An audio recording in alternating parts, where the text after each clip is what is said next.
Hello students, आज हम probability chapter का एक फाइनल पार्ट स्टडी करेंगे which is conditional probability. First of all understand कर लेते कि कंडीशनल प्रोबेबिलिटी क्या होती है। ओके, सो राइट डाउन हेडिंग, चलो लिखो conditional probability. Conditional probability. Now conditional probability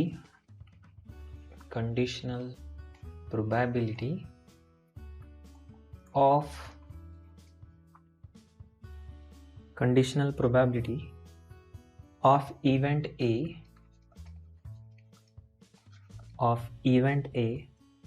if event B has occurred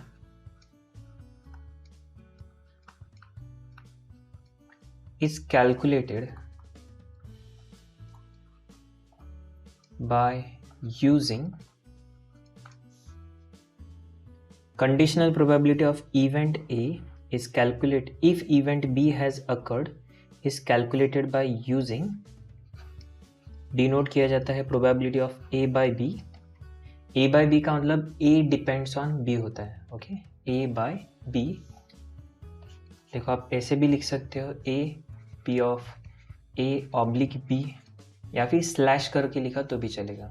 P of A by B is equal to probability of A intersection B divided by probability of B। तो if A depends on B then probability of A by B is equal to P of A intersection B upon P of B intersection B। If B depends on A, if we need to find probability of B if event A occurred, then probability of B by A is equal to probability of A intersection B divided by probability of A। अब इसके क्या examples हो सकते हैं? देखो, एक conditional probability में क्या होता है कि एक पर्टिकुलर इवेंट हमारा हो चुका है और इवेंट होने के बाद हमें स्पेसिफिकली पूछा है कि एडिशनल कोई इवेंट होने की क्या प्रोबेबिलिटी हो सकती है। लेट अस से हमने कार्ड में से 52 कार्ड में से withdraw, for example withdraw A card from A pack of 52। हमने एक कार्ड ड्रॉ किया है 52 में से। Now if it is given that the card is black, अगर हमें कहा गया कि कार्ड जो है ना वो ब्लैक है, then what is the probability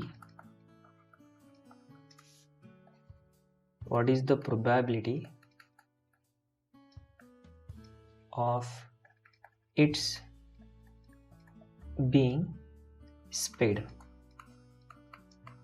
ठीक है, देखो कंडीशन क्वेश्चन क्या दिया है, we draw a card from a pack of 52 cards.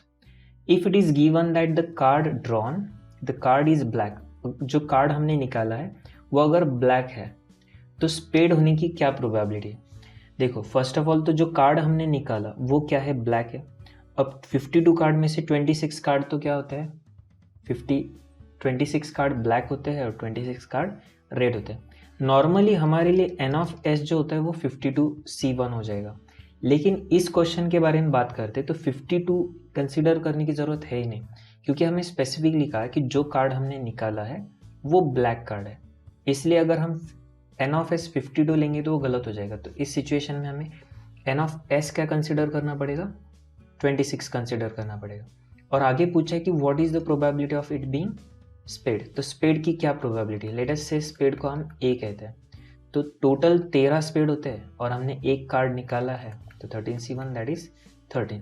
तो प्रोबेबिलिटी, हमारा प्रोबेबिलिटी ऑफ A क्या होना चाहिए, सिंपली 13/26 विच इज 1/2। ये हमारा आंसर आना चाहिए। ओके, अभी ये फॉर्मूला यूज़ करके मैंने आपको सॉल्व करके नहीं दिखाया क्योंकि ये कंपैरेटिवली सिंपल है, ये फॉर्मूले की ज़रूरत नहीं है।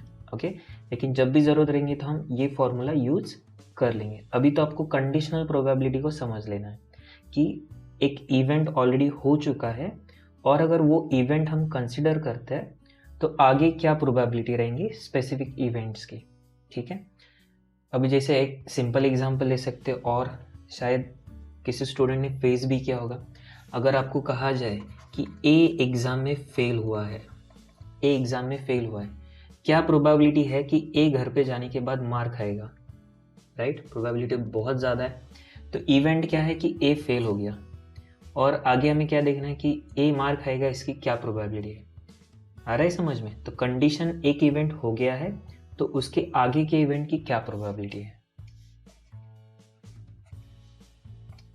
चलो ठीक है, अभी हमें आगे और एक पॉइंट देखना है जो हमें काम में आएगा, वो है probability of A. Probability of A plus probability of A dash is equal to always 1। Probability of A plus probability of A dash, A dash मतलब क्या होता है A complement, is equal to 1। अगर प्रोबेबिलिटी ऑफ ए हमारे लिए है let us से probability of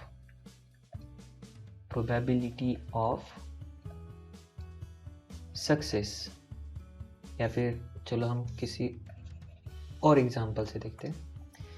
let us से प्रोबेबिलिटी ऑफ ए हमारे लिए है प्रोबेबिलिटी ऑफ गेटिंग हेड, तो प्रोबेबिलिटी ऑफ ए डैश को हम क्या कह सकते हैं, प्रोबेबिलिटी ऑफ ए डैश है मतलब कॉम्प्लीमेंट, नॉट गेटिंग हेड। हमें क्या लिखना पड़ेगा, probability of not getting head. A अगर यस है तो ए कॉम्प्लीमेंट नो हो जाएगा। आ रहा है समझ में? तो प्रोबेबिलिटी ऑफ ए है प्रोबेबिलिटी ऑफ गेटिंग हेड, तो प्रोबेबिलिटी ऑफ ए कॉम्प्लीमेंट हो गया probability of not getting head. ऐसे हम कई सारे एग्जांपल ले सकते हैं। अभी तो हमारे लिए इतना इंपॉर्टेंट है कि ए के एग्जैक्ट अपोजिट ए कॉम्प्लीमेंट होता है। अगर हम लिखते हैं कि प्रोबेबिलिटी ऑफ बी, तो इसका अपोजिट हो जाएगा B complement which is equal to also 1। Now अगर हमारे पास प्रोबेबिलिटी ऑफ ए अवेलेबल है तो हम इससे प्रोबेबिलिटी ऑफ ए कॉम्प्लीमेंट निकाल सकते हैं। किस तरीके से? 1 माइनस प्रोबेबिलिटी ऑफ अगर हमारे पास ए अवेलेबल है और ए कॉम्प्लीमेंट निकालना है तो ए को राइट साइड में भेजना पड़ेगा। और मान लो अगर हमारे पास ए कॉम्प्लीमेंट अवेलेबल है और ए निकालना है, ए कॉम्प्लीमेंट है ए निकालना है, तो ए कॉम्प्लीमेंट को राइट में भेज दो, ये आ जाएगा। ठीक है, चलो तभी वीडियो पॉज करके आपने कंडीशनल प्रोबेबिलिटी के फॉर्मूला तो लिखा ही होगा, ये एग्जाम्पल भी लिख लेना है और ये फॉर्मूलेस को भी लिखना है।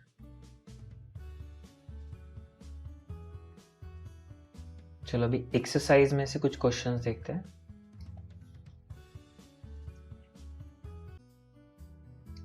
देखो हमें कहा है कि 2 dice are thrown simultaneously, 2 dice हमने साइमल्टेनियसली थ्रो किए हैं। If at least one of the dice show number 5, if at least one of the dice show number 5 मतलब दोनों डाइस में से एक डाइस के ऊपर एटलीस्ट एक डाइस के ऊपर 5 मिलेगा। What is the probability that the sum of the number on 2 dice is 9। तो प्रोबेबिलिटी क्या है कि सम जो है दोनों डाइस के ऊपर की वो 9 है। तो हमारे पास एक इवेंट ऑलरेडी जो हो गया उसके बारे में इंफॉर्मेशन है कि जो डाइस के ऊपर नंबर है ना दोनों, उसमें से एक एटलीस्ट एक नंबर 5 है। तो यहाँ पर हमारे लिए एस क्या होना चाहिए, एस क्या होना चाहिए? देखो 1 5 2 5 3 5 4 5 करेक्ट, 5 5 एंड 6 5। दोनों में से एक एटलीस्ट एक हमारे लिए 5 है। एटलीस्ट एक का मतलब दोनों भी 5 हो सकते हैं, या फिर 5 1 एक पॉसिबिलिटी है, 5 2 है। 1 5 और 5 1 दोनों अलग अलग है।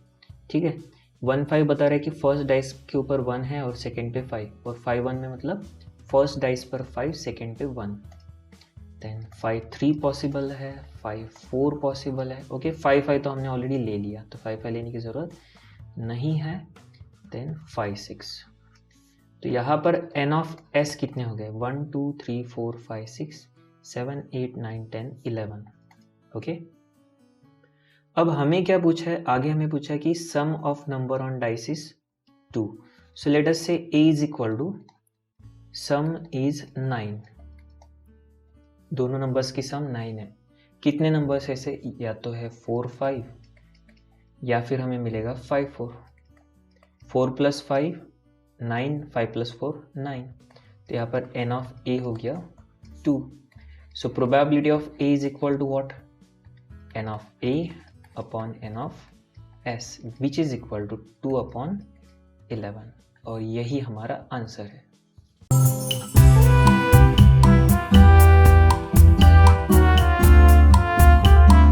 Next number 2, a pair of dice is thrown, pair मतलब 2 डाइस हमने थ्रो किया है, if sum of the numbers is an even number.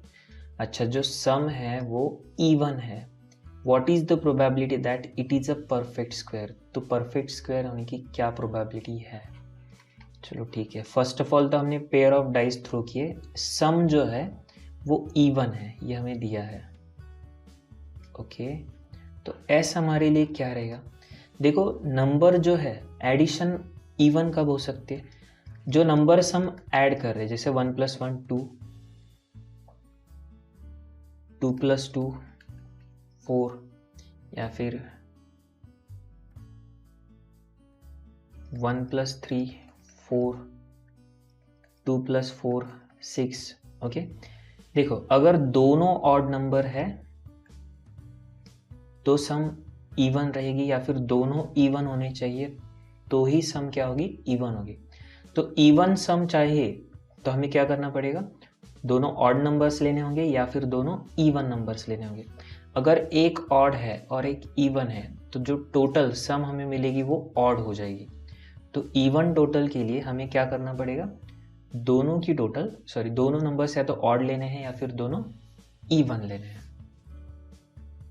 तो सैंपल स्पेस क्या बनेगा हमारे लिए, देखो 1 1 1 3 1 5, या फिर 2 2 2 4 and 2 6, 3 1 3 3 then 3 5। देखो या तो हम दोनों ऑड ले रहे हैं या फिर दोनों इवन ले रहे हैं, क्योंकि ये इसकी जो टोटल है क्या रहेगी, इवन रहेगी। नेक्स्ट 4 2 4 4 4 6, आगे 5 1 5 3 5 5, या फिर 6 2 6 4 एंड 6 6। एन ऑफ एस हमारे लिए क्या रहेगा, 1 2 3 4 5 6 6 3 18, एन ऑफ एस हो गया 18। अच्छा, probability that it is a perfect square, so let A some is perfect square, तो जो सम है वो परफेक्ट स्क्वायर, इसकी क्या प्रोबेबिलिटी है। तो first of all perfect square हमें क्या मिल सकते हैं, या तो 1 3 मतलब 4 1 3 4 है, देखो ये, एंड 2 2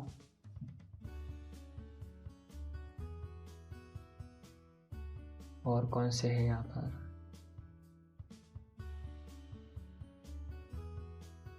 चलो इसमें तो सिर्फ 2 पॉसिबिलिटी बन रहा है, या तो 1 3 या फिर 3 1। एक और पॉसिबिलिटी है 2 2, राइट, 1 3 2 2 एंड 3 1। 1 + 3 4, 3 + 1 4, 2 + 2 4, और ये परफेक्ट स्क्वायर है। So N of A is equal to 3, 1 2 3, 3 pairs. तो probability of A is equal to N of A upon N of S, which is 3/18, that is 1/6।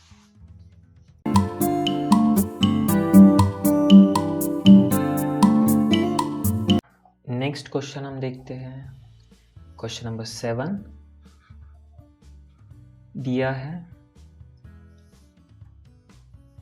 In an examination 30% of the students have failed in subject 1, 20% of the students have failed in subject 2, and 10% of the students have failed in both subject 1 and 2. A student is selected at random. What is the probability that the student has failed in subject 1 if it is known that he is failed in subject 2, second has failed in at least one subject, and C has failed in exactly one subject. Okay. चलो तो हम assumption कर लेते हैं. Let P of A is equal to probability of student failed in subject 1 which is given as 30%. आप 30% को ही क्या कह सकते हो 0.3 कैसे आएगा? तो 30% होता है 30/100, राइट? 30% का मतलब क्या होता है 30/100 which is 0.3.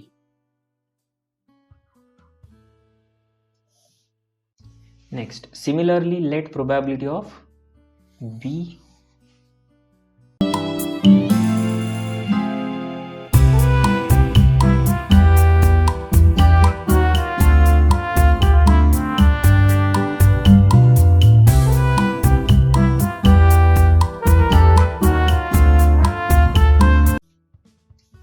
the probability of B is equal to probability of student failed in subject 2 which is given as 20%, that is 0.2, and failed in both subject कहा है.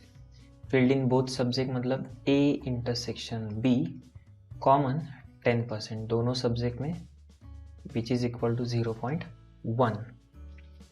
ठीक है. अगर हम वेन डायग्राम ड्रॉ करते हैं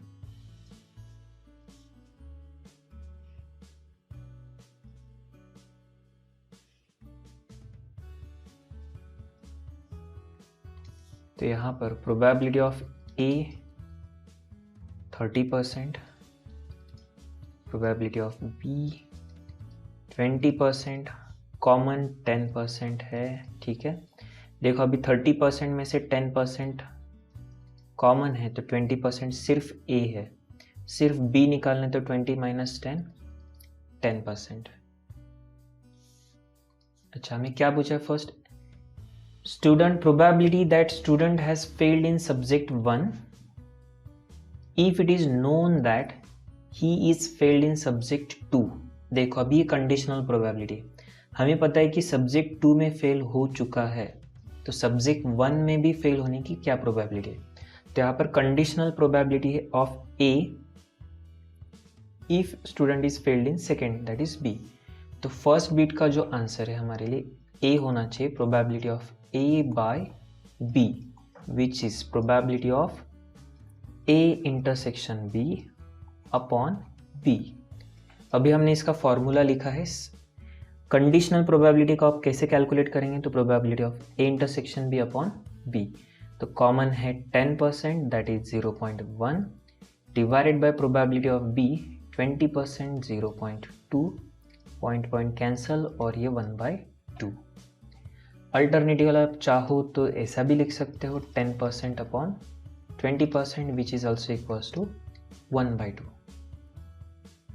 next, has failed in at least one subject. कम से कम एक सब्जेक्ट में फेल हुआ है, दैट इज हमें कैलकुलेट करना पड़ेगा probability of A union B. At least one subject का मतलब क्या है? एटलीस्ट या तो A में या फिर B में या फिर दोनों में. A union B, that is probability of A plus probability of B minus probability of A intersection B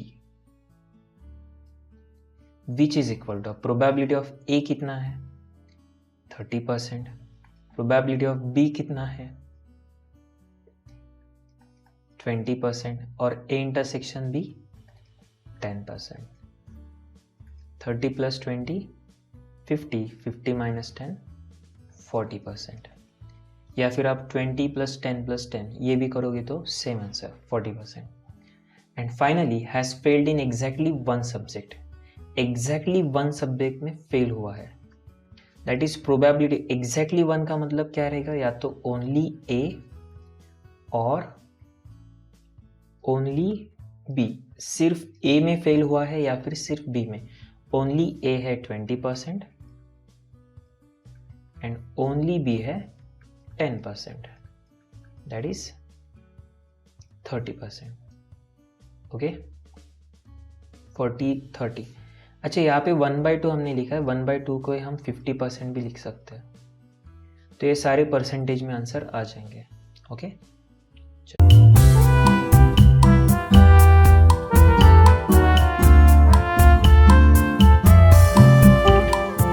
question number 10। An urn contain 4 black, 5 white and 6 red ball. 2 balls are drawn one after other without replacement. What is the probability that at least one ball is black? तो कम से कम एक ball black होने की क्या probability है? So question number 10, number of black is equal to 4, black ball 4 है। Number of white balls is equal to 5 and number of red ball is equal to 6। तो टोटल बॉल्स कितने हो गए? 15 balls. 2 balls हमने draw किए हैं one after the other without replacement. देखो, without replacement का मतलब क्या होता है कि हमने एक बॉल निकाला, ओके, फिर उस बॉल की जगह पे दूसरा बॉल हमने डाला ही नहीं और डायरेक्टली सेकेंड बॉल विड्रॉ कर लिया। देखो, विथ रिप्लेसमेंट एक होता है और विदाउट रिप्लेसमेंट होता है।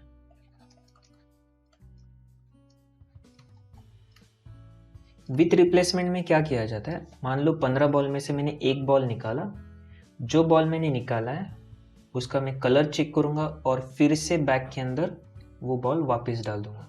तो 15 में से 1 ड्रॉ किया, 14 बचे थे, फिर से 1 बॉल डाल दिया तो 15 हो गए।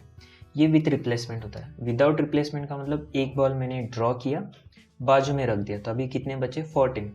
और फिर अगर नेक्स्ट टाइम और बॉल निकालूंगा तो वो 14 में से निकलेंगे, तो वो होता है विदाउट रिप्लेसमेंट।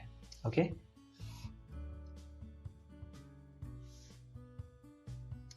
अब 2 balls are drawn one after other without replacement. What is the probability that at least one ball is black? कम से कम एक बॉल ब्लैक है, इसकी प्रोबेबिलिटी क्या है? So let A is equal to at least one ball is black. कम से कम एक बॉल ब्लैक होना चाहिए। एटलीस्ट 1 का मतलब या तो 1 बॉल या फिर 2 बॉल्स। ओके, अब इसे सॉल्व करने का सबसे आसान तरीका क्या है?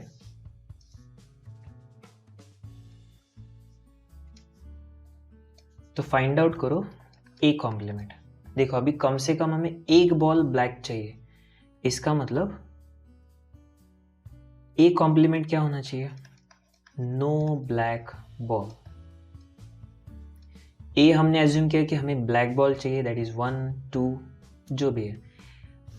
ए कॉम्प्लीमेंट एग्जैक्टली अपोजिट होगा, no black ball, that is 0 black ball. हम क्या करते, प्रोबेबिलिटी ऑफ ए कॉम्प्लीमेंट निकाल लेते हैं, जिससे हमें प्रोबेबिलिटी ऑफ ए निकालना थोड़ा आसान हो जाएगा। अभी शायद आपको स्टार्टिंग में थोड़ा सा डिफिकल्ट लगे, लेकिन आगे आने वाली प्रॉब्लम जो हमें सॉल्व करना है उसके लिए हमें इस तरीके की प्रॉब्लम की प्रैक्टिस अभी करना ज़रूरी है। Okay, so probability of A complement हम निकाल लेते हैं। अब ए कॉम्प्लीमेंट कैसे आएगा? देखो, अगर 0 बॉल है, 0 ब्लैक बॉल है, तो नंबर ऑफ, देखो 0 ब्लैक बॉल है, इसका मतलब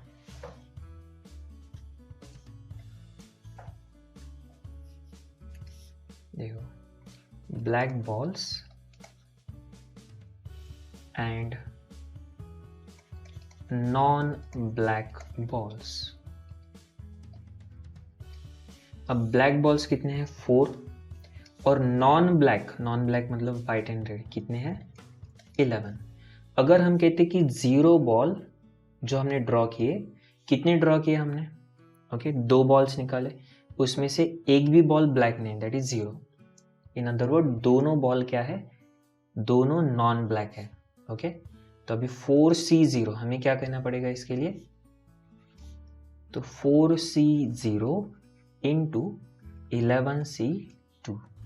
4C0 मतलब 1, 11C2 मतलब 11 इंटू 10 अपॉन 2।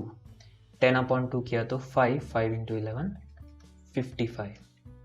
ठीक है, अब n ऑफ s क्या रहेगा, n ऑफ s क्या रहेगा, ये तो हमारे लिए आ गया n of a complement.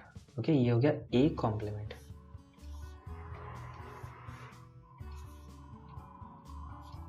n of s क्या रहेगा, टोटल 15 बॉल थे, उसमें से हमने 2 बॉल ड्रॉ किए, तो 15 इंटू 14 अपॉन 2 इंटू 1 7, 15 इंटू 7 105। तो probability of a complement is equal to n of a complement divided by n of s, which is 55 upon 105, that is 5 से डिवाइड करो तो 11 अपॉन 21। ये p ऑफ a कॉम्प्लीमेंट आ गया। सो p of a क्या होना चाहिए, तो 1 minus p of a complement, which is 1 minus 11 by 21। 21 into 1 21 minus 11 10 by 21, और ये हमारा रिक्वायर्ड आंसर है। मैं ये प्रॉब्लम फिर से समझाता हूँ। हमें क्या दिया था, earn content 4 black 5 white and 6 red ball. ठीक है, मतलब टोटल 15, इसमें से 2 बॉल हमने निकाले, 15 में से 2 निकाले, तो but obvious n of s होना चाहिए 15C2 विच इज 105। आगे हमें पूछा है what is the probability that at least 1 ball is black, कम से कम एक बॉल ब्लैक होना चाहिए, इसकी प्रोबेबिलिटी। तो हमने एज्यूम किया a at least 1 ball is black, कम से कम एक ब्लैक है, इसका मतलब या तो एक बॉल ब्लैक रहेगा या फिर दोनों बॉल ब्लैक रहेंगे। तो a अगर एटलीस्ट 1 बॉल ब्लैक है तो a कॉम्प्लीमेंट होना चाहिए नो ब्लैक बॉल, मतलब 0 ब्लैक बॉल्स। चलो, तो हमने a कॉम्प्लीमेंट की प्रोबेबिलिटी निकाली विच इज ब्लैक बॉल 0 है, तो बाकी दोनों बॉल क्या रहेंगे, नॉन ब्लैक रहेंगे। करेक्ट, तो 4C0 इंटू 11C2, इससे हमें n ऑफ a कॉम्प्लीमेंट मिला। सो जिससे हमने p of a complement calculate किया, और हमें पता है कि p ऑफ a क्या है, तो 1 minus p of a complement, तो आंसर आ गया 10 अपॉन 21।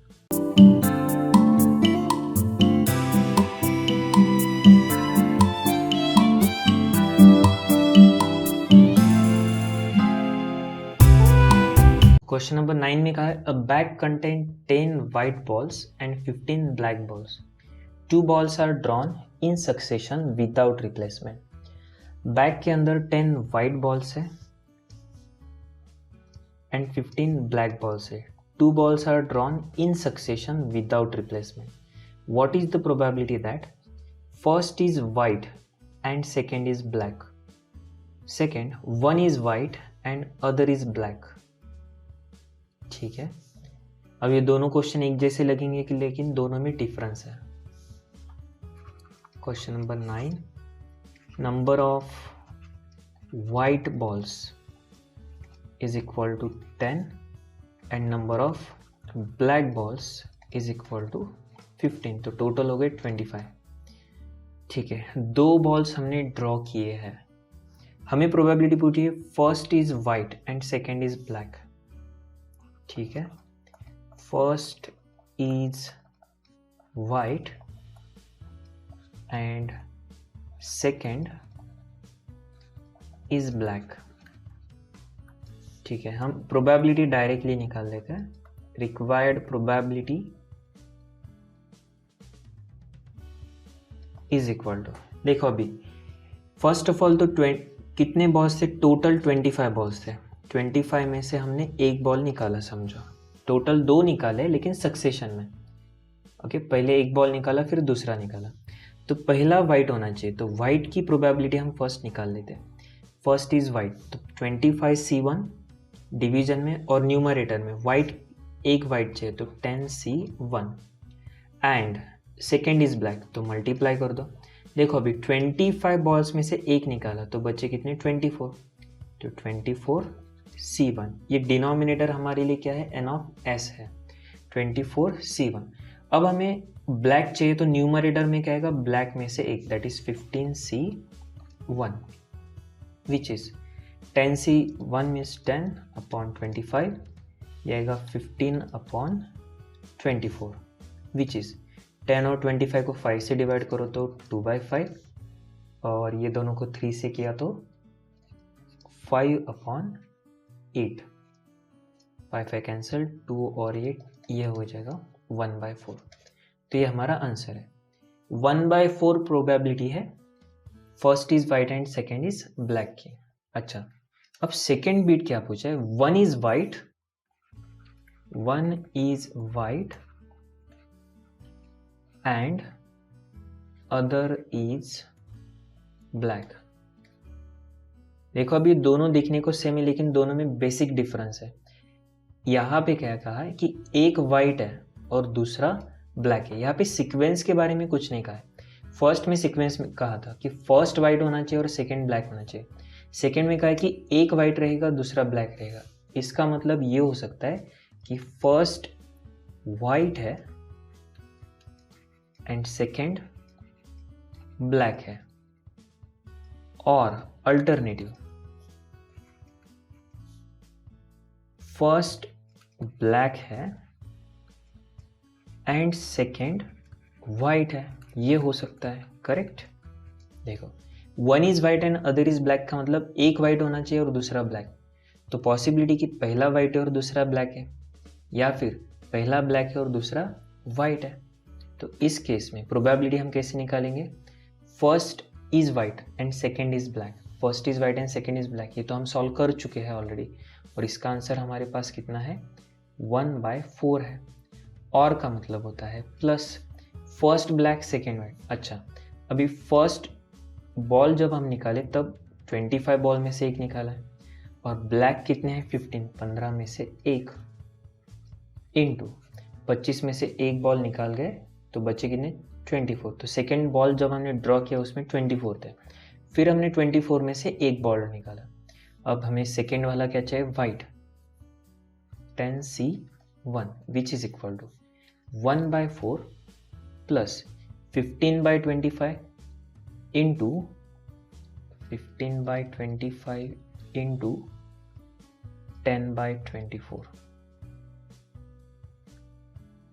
अच्छा, अब ये कितना आएगा, ये 10 और 25, 2 5, 3 से किया तो 5 8, 5 कैंसल, 2/8 मतलब 1/4। सो 1/4 प्लस 1/4, और ये आंसर आना चाहिए 1 + 1 2, 2/4, दैट इज 1/2। ये आपका फाइनल आंसर है। तो ठीक है, अगले सेशन में हम क्या करेंगे, इस एक्सरसाइज को कंप्लीट कर लेंगे। ओके, तो जल्द ही हम मिलते हैं। Thank you.